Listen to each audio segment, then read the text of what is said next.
Hi, this is your math teacher, and on a previous video I have made titled Ivy League College versus Community College, I mentioned how an LLC can help you qualify for financial aid and save you money. I am not a licensed CPA and I am not a financial advisor. I am just your math teacher, so everything I say in this video, do your own research and talk to the professionals. But I hope that whatever I tell you guys, it may be able to inspire some curiosity and investigate into this topic a little bit more. I'm trying to give you a little bit of information to help you low and middle income families take advantage of tax exemptions like the millionaire dude. Information that not a lot of people know that it's available and wouldn't even know how to look for it. By the end of the video, you'll be able to determine if creating an LLC is beneficial for you. With the advent of the LLC form, business owners can now enjoy protection from any present and future liabilities or judgments against the business without having to incorporate. Furthermore, as the LLC form developed and became more widely accepted by individual states, the considerable tax benefits of the LLC form became even stronger and pass-through of business losses, offsetting the owner's other non-business income.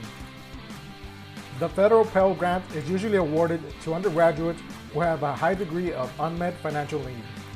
Students whose family have a total income of up to $50,000 may be eligible for the need-based funding, though most Pell Grant money goes to families who have an income of lower than $20,000.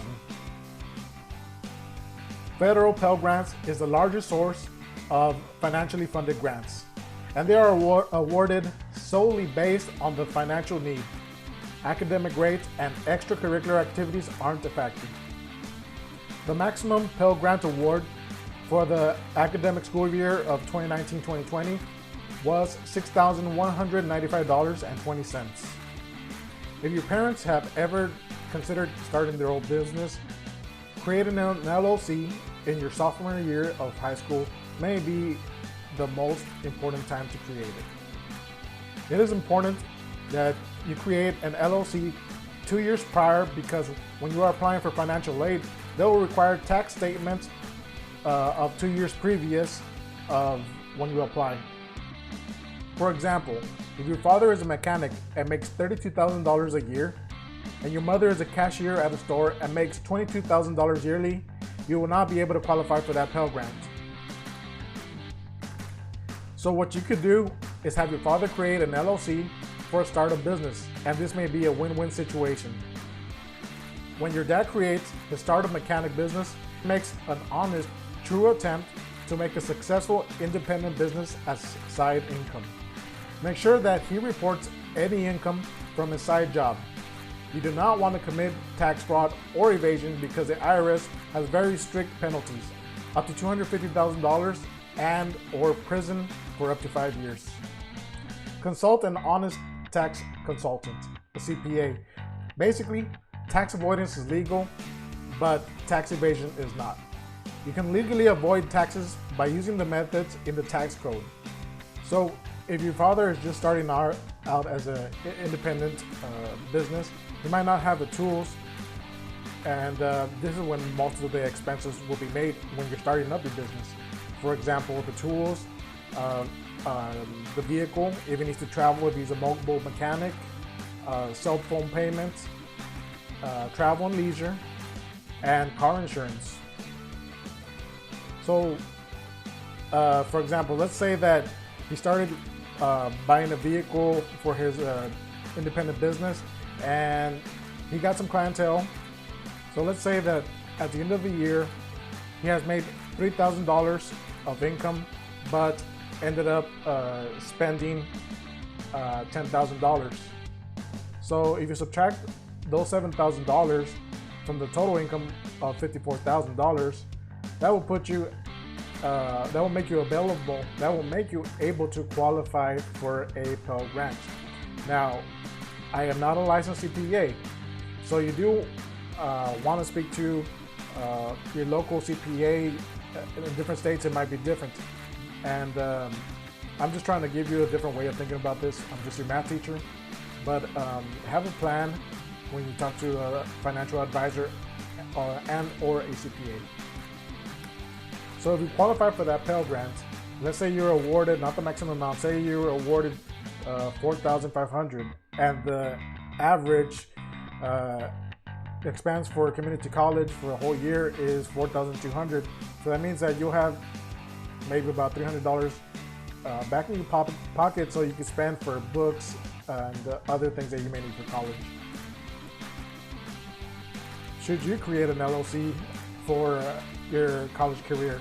Well, again, I'm not a licensed CPA, but you may be able to put some of the expenses from your college as a business expense. For example, gas, a vehicle expense, and books and other things that you may need. Think about college as an investment and you yourself as a business. When I was working in the oil field, I was making pretty decent money. And at the end of the year, I noticed that I had been withdrawn $17,000 in taxes, and that's a lot of money. So that was my first well-paying job, working in the oil field.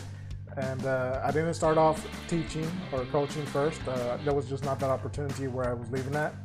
And from going from my minimum wage jobs throughout college, $17,000 in taxes was probably more than what I had made a whole year when I was attending college, and that was a significant amount of money.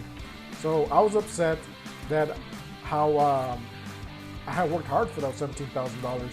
I was working through all those conditions of the hot sun, the cold winters, working in the snow, rain, and